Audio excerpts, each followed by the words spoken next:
ዛሬ ግንቦት 26 አሁን ከአርሲ የደረሰኝ መረጃ ልታረዱ የተዘጋጁት የመድኃኔ ዓለምና የገብርኤል ቤተክርስቲያን ተቃጥሎ ምእመናን ደግሞ ልታረዱ አሁን የተዘጋጁትን የኦርቶዶክሳውያን ድምጽ ስሙ እና እንዴት ነው ቤተክርስቲያን ሲቃጠል ምንም የማይመስለን ተማ አንተ የደነዘዝክ የኔ ትውልድ እኩዮቼ ምናምን ማለት ነው። ይሄ ትውልድ ስሙ እኔና እናንተ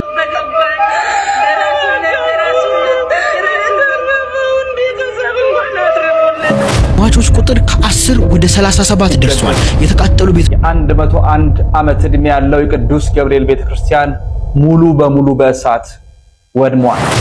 የምትገኙ ክርስቲያኖች ተራችሁ ሳይመጣ በፊት ነገ ዛሬ ሳትሉ ብትደራጁ ነው የሚሻላችሁ። እንዴት ነው ቤተክርስቲያን ሲቃጠል ምንም የማይመስለን ተማ አንተ የደነዘዝክ የኔ ትውልድ እኩዮቼ ምናምን ማለት ነው። ይሄ ትውልድ ስሙ እኔና እናንተ ስንጨፍር አደርንም ስንዘሙት አደርንም ተኝተን አደርንም እቺ ቤተክርስቲያን ስላለች ነው። እቺ ቤተክርስቲያን ስለኛ ስለምትለምንልን ነው። 101 ዓመት የቆየ ቤተክርስቲያን አርሲ ላይ ተቃጠለ። መድኃኔ ዓለም ቤተክርስቲያን ዝርፊያ ተፈጽሞበት ምእመኑ ጽላቱን ይዞ ሸሸ። ምእመናን አርሲ ላይ እየተገደሉ ነው ሲባል ምን ያህል ደደብን ነው እንደዚህ ይሄን ነገር እየሰማን ምንም የማይመስለን ዝም ብለን የምናሳልፈው። እግዚአብሔርን እንዴት ነው ቆይ ጭንቅላታችን ይሄንን ነገር የፈቀደው? ቆይ እንዴት ነው ግድማ ይሰጣችሁ? እሺ የሰው ሞትን ለመረ ሀገራችን ሰላም አይደለችም። ሰው እንደ ቅጠል እየረገፈ ነው። ቤተክርስቲያን ሲቃጠል ምንድነው ተስፋችን? እኔና እናንተ እስቲ እግዚአብሔርን ለምን ሺ ጊዜ ወመን ያንሆንም? ለምን ሺ ጊዜ ቦዘን ያንሆንም? ለምን ሺ ጊዜ ሃይማኖታችንን የማናውቅ አንሆንም? እንዴት ነው ቤተክርስቲያን ሲቃጠል ምንም የማይመስለን? ይሄን ነገር እየነገርኩ ስክሮል ምናምን እስከማድረግ ጭንቅላትክ ድንዝዝ ያለው ምንድነው? እኔ አካውንቴ እንዲያድግልኝ ምናምን አይደለም። አንፎሎ አድርጉ ስትፈልጉ። እኔ በቤተክርስቲያን ቀልድ የለም። ለምን ሺ ጊዜ ቦዘን ያልሆንም? በቤተክርስቲያን ቀልድ የለም። እባካችሁ ኦርቶዶክሳውያን አርሲ ላይ እየተሰቃዩ ነው። ቤተክርስቲያን አርሲ ላይ እየተበደለች ነው። ኦርቶዶክስ ሆንክ ባለማህተብ ከሆንክ ኦርቶዶክስ ብቻ ሳትሆን ሰባዊነት የሚገድህ ከሆነ ቢያንስ በሆነ ጊዜ ይቺ ቤተክርስቲያን ውለታ ውላልህ ከሆነ ይሄን መረጃ አዳርስ። ሀገር ውስጥ ከሀገር ውጭ ያላችሁ በተለያዩ ቋንቋም ቢሆን ድምጽ ሆኗቸው። ሼር የማያደርግ እንዳይኖር የሚያስነባ መረጃ እነግራችኋለሁ። ብንወድም ባንወድም ጥቁር ለብሰን እንድናለቅስ የሚያደርግን መረጃ እነግራችኋለሁ። ዛሬ ቤተክርስቲያን በይበልጥ እጅግ በደንብ አድርጋ አልቅሳለች። ለምን? ምዕመኖቿ ተገድለዋል። የራሷ ይቺ ቤተክርስቲያን ራሷ እንኳን ተቃጥላለች። ታቦት ከአንድ ወደ አንድ ቦታ ተሰዷል። እህል ወድሟል። ሌላው ዓለም አይደለም፣ እዚሁ ኢትዮጵያ ነው። ማህበረ ቅዱሳን በዘገባው እንዲህ ሲል አወጣ። በምስራቅ አርሲ ሀገረ ስብከት ከ10 በላይ በሌሎች ደግሞ እስከ 37 የሚጠጉ ኦርቶዶክሳውያን ሲገደሉ የ101 ዓመት ዕድሜ ያለው የቅዱስ ገብርኤል ቤተክርስቲያን ሙሉ በሙሉ በእሳት ወድሟል። የመድኃኔ ዓለም ቤተክርስቲያን ላይም ዘረፋ የተካሄደ ሲሆን ምእመናን ጽላቱን ይዘው ተሰደዋል። መኖሪያ ቤታቸው ተቃጥሏል። እንደ ወትሮ አርሲ ይህንን አድርጋለች። አሁን የመረረ የከረረ ሆኗል። ይሄም ትናንትናና ዛሬ የሰማነው መረጃ ነው። 23 24 ላይ ማለት ነው። አሳዛኝ ነው። ቤተክርስቲያን ተቃጠለ ተባለ። እርግጥ ቤተክርስቲያን ቢቃጠል ህንጻው ነውና ህንጻው ይሰራል። ነገር ግን በርካታ ምእመናን ተገድለዋል። በርካታ ውድመት ደርሷል። ከብቶቻቸው፣ ንብረቶቻቸው ተዘርፈዋል።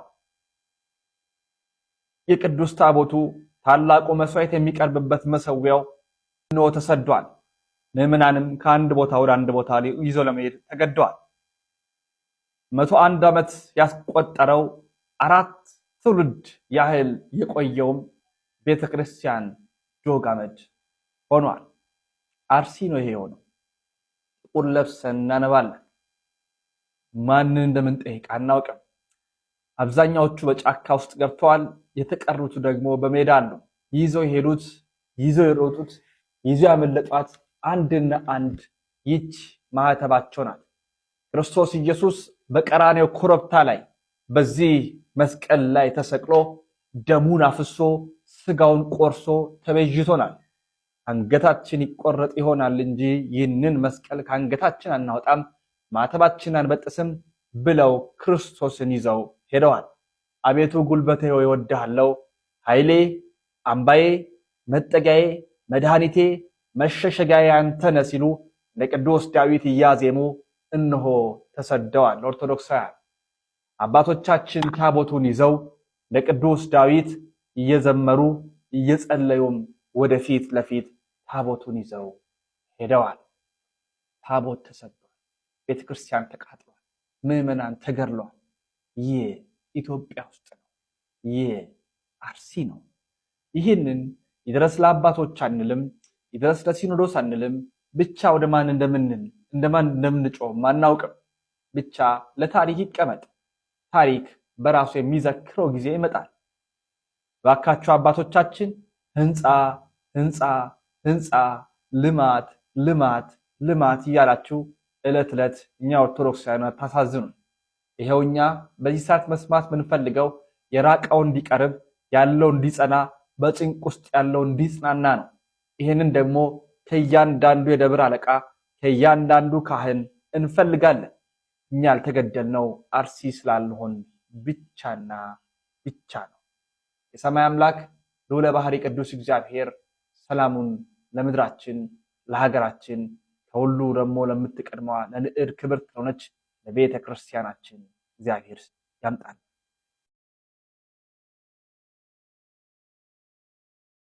ሟቾች ቁጥር ከ10 ወደ 37 ደርሷል። የተቃጠሉ ቤቶች ደግሞ ከ100 ወደ 234 መኖሪያ ቤቶች መቃጠላቸው ተገልጿል። በኦሮሚያ ክልል ምስራቅ አርሲ ዞን በሃይማኖት ላይ ያነጣጠረው ጥቃት መቀጠሉን የተገለጸው ጥቃቱ በአሁኑ ሰዓትም በወረዳው ስር በሚገኙ የተለያዩ ቀበሌዎች እየተስፋፋ ይገኛል። ጫካ ውስጥ የሚገኙ የኦርቶዶክስ ተከታዮች አሉ፣ ድረሱልን ብለዋል። ፈጣንና ወቅታዊ መረጃ የፎሎ ምልክቷን ተጫኑ። አመሰግናለሁ። አርሲ ውስጥ የምትገኙ ክርስቲያኖች ተራችሁ ሳይመጣ በፊት ነገ ዛሬ ሳትሉ ብትደራጁ ነው የሚሻላችሁ። ይህን ቪዲዮ ካየሁት በኋላ የሆነ ነገር በጣም እርግጠኛ ሆንኩ።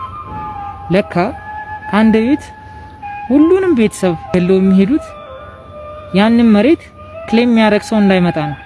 ይህ አባቴ መሬት ነው፣ ይህ እናቴ መሬት ነው ብሎ የሚመጣ ሰው እንዳይኖር ነው። ያው ይገሏቸዋል። ከገደሏቸው በኋላ ቤቱን ያቃጥሉታል። ምን ይቀራል? መሬት ይቀራል። ያ መሬት ደግሞ የሚረከበው ሰው ካጣ ለማን ነው የሚሄደው? ለአርሲ ከተማ አስተዳደር። የአርሲ ከተማ አስተዳደር ደግሞ ሙስሊም ነው። አስተዳደሩ ደግሞ በሽልማትና በስጦታ ሰበብ ለዛ ነዋሪ ሙስሊም ማህበረሰብ ያከፋፍለዋል ማለት ነው። አያችሁ የሚሰራውን ሴራ። ትዝ ይለኛል የዛሬ ዓመት ወይም የዛሬ 2 ዓመት ኮኒ የምትባል አካባቢ ላይ አሸባሪዎች ብዙ ቤተሰቦችን በጅምላ ጨፍጭፈው ሄዱና ከዛ ከነዚህ ከሟች ቤተሰቦች አንድ ራቅ ብሎ የሚኖር የሟች ቤተሰብ አባል መሬት ለመሸጥ ይመጣል። በሳምንቱ ተገሎ ነው የተገኘው። ይሄ ኮኢንሲደንስ አይደለም። እስከዛሬ ድረስ በአሸባሪዎች ሀፕን ያደረገውን ግድያ ኢንቨስቲጌት ብታረጉ ከአንድ ቤት ሁሉንም ነው ፈጅተዋቸው ሄዱት። ቦታ እያስለቀቁ ነው። ይህ ቪዲዮ ደግሞ በደንብ ያረጋግጥላችኋል። ያላያችሁ ሰዎች ካላችሁ ከመጨረሻ ይሁት ተደራጁ። አርሲ ላይ አንዱ ሲያስጨፈጭፍ የነበረው ይህ ከኡስታዙ ወይ ደግሞ ከሼኹ በስተጀርባ ያለው ሰው ይህ ሰው ነው። አርሲ ላይ ሲያስጨፈጭፍ እንደነበረ በማስረጃ ጭምር በመረጃ ጭምር ስናጋልጥ ነበር። ታዲያ ክርስቲያኖችን ከጨፈጨፈ ክርስቲያኖችን ካጸዳ በኋላ ቦታው ምን አደረገው አትሉኝ? ላሳያችሁ። السلام عليكم ورحمة الله وبركاته. وعليكم السلام ورحمة الله وبركاته. የአርሲ ዞን የአሰላ ከተማ እንዲሁም የቲዮ ወረዳ የሙስሊሙን ህብረተሰብ ችግር ግምት ውስጥ በማስገባት ይህንን ሰፊ ሜዳ እምብርት ዋናው መንገድ ላይ የሙስሊሙን ችግር በመረዳት የሙስሊሞች ችግር እንዲቀረፍ ብሎ ይህንን በመስጠታቸው በራሴና በኢትዮጵያ እስልምና ጉዳዮች ጠቅላይ ምክር ቤት ስም ከፍ ያለ ምስጋና ሊያቀርብላቸው ወዳል። አላሁ አክበር። ያየነው ተአምር ነው። 100 ካሬ ሜትር ማለት በጣም ሰፊ ነው። የአርሲ ዞን ሙስሊሞች ሰፊ ቢሆኑም ሙሉ ለሙሉ ይመጥናል ብለን አንልም። ይሄ ያልተገኘ ያልነበረ እድል ነውና እጃችን የገባውን አልምተን ቀሪውንም ደግሞ እርስ በራሳችን መጣያቁ ግድ ነው። ስለዚህ እሁድ የገቢ መሰብሰቢያ ፕሮግራም አለ የሚለውን ሰምቻለሁ። ደብዳቤም ደርሶኛል።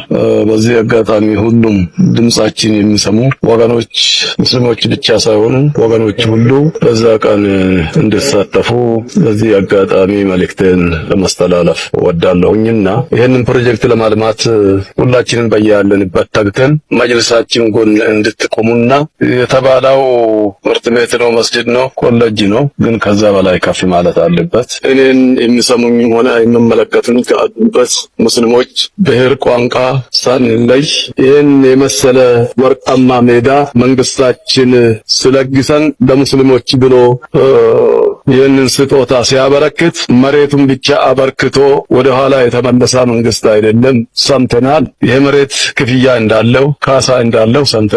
የዚህን ካሳ ግማሹን እኔ እችላለሁ ብሎ የተከበረ ካንቲባችን ያሰላ ካንቲባ ቃል እንደገቡ ሁሉ ሰምቻለሁ። ያሰላ ካንቲባ ብቻ ሳይሆን በጎ አድራጊዎች ባሉበት፣ ነጋዴዎቻችን በያሉበት፣ ልማት ወዳጆች እና ወዳጆች በያሉበት ይህንኑ በመስማትና በመረዳት እጃቸውን ወደዚህ እንዲዘረጉ በዚህ አጋጣሚ አደራ ለማለት ወዳለሁ። አመሰግናለሁ። ስለዚህ ምን ያደረጓቸው ክርስቲያኖችን አጸዱ። ክርስቲያኖችን ከዛ አካባቢ በየዕለቱ ይጨፈጭፋሉ፣ ያርቃሉ። ያንን ቦታ ካጸዱት በኋላ ለሙስሊሙ ኡማ ደግሞ ይህንን መሬት ያስረክባሉ። እየተደረገ ያለው ነገር ይሄ ነው። እነኚህ ናቸው እንግዲህ እኩልነት ብለው የሚናገሩት እነኚህ ናቸው። በሌላ ጎን በዚሁ መንግስት በዚሁ ሰው ያስጨፈጭፋሉ። በሱ መሪነት በሱ ትእዛዝ ሰጭነት ይጨፈጨፋል ክርስቲያኑ። ከተጨፈጨፈ ያንን ቦታ ከክርስቲያን ጽዱ ማህበር ካደረገ በኋላ የዋሃቢያው የሙስሊሙ ቲም መጥቶ ደግሞ ቦታው ይረከባል። እየሆነ ያለው ነገር ይሄ ነው። እነኚህ ናቸው እንግዲህ ስለ እኩልነት ስለ መቻቻል የሚሰብኩት። መቻቻል የሚለው ቃል በራሱ በነገራችን ላይ በጣም አስቸጋሪ ነው ለነሱ። ዛሬ ግንቦት 26 አሁን ከአርሲ የደረሰኝ መረጃ ልታረዱ የተዘጋጁት የመድኃኔ ዓለምና የገብርኤል ቤተክርስቲያን ተቃጥሎ ምዕመናን ደግሞ ልታረዱ አሁን የተዘጋጁትን የኦርቶዶክሳውያን ድምጽ ስሙ። እናንተ በደም አምላክ ነው የምትጠየቁት። ይህንንም ቪዲዮ ካሳለፋችሁት የደም አምላክ ጠይቃችሁ እስከ መጨረሻ ስሙና ድምጹ ነው።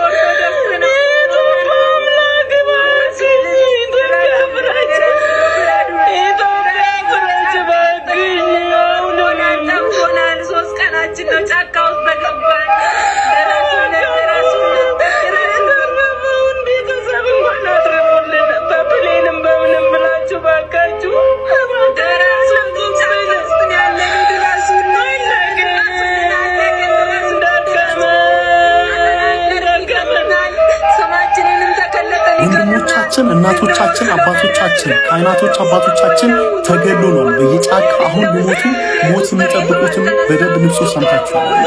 ድምፁን ናቸው